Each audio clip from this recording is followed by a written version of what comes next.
This movie was extremely impressive in its use of videography. In a world where non-linear editing systems make it almost too easy to overuse cuts and fades to show alternative footage, this movie employs camera movement to change the audience's perspective.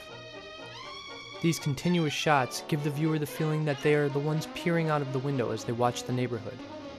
The camera's angle in relation to all other apartments in the courtyard also reinforces that the viewer is looking out from the main character's window. Most of the scenes in the movie are from the perspective of the main character, which gives the feeling of a person trapped in their apartment with nothing better to do than stare out the window.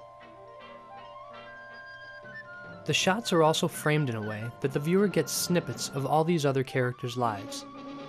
When your view is limited to one or two windows in a frame, you focus on the character behind the window, including their mannerisms, habits, and lifestyle.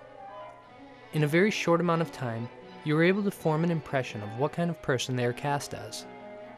Hitchcock uses this technique as a means of identifying each character in the film by their individual setting. The characters' apartments are almost like characters themselves.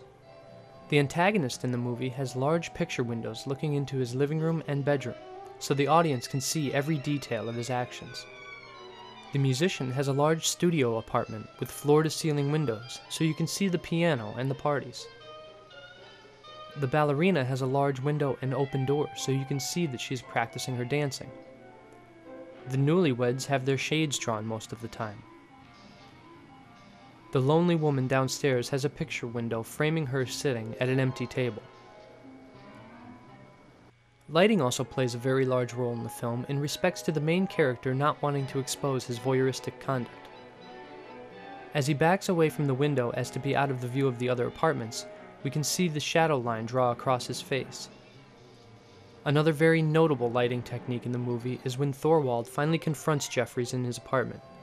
As he enters, the light is focused completely on his eyes, and immediately the viewer knows his intent. I felt that this movie was effective as a suspenseful thriller because of the cohesiveness of the lighting, acting, and incredible camera angles. It draws one into the film as if they are an active member of the plot, instead of an outside viewer.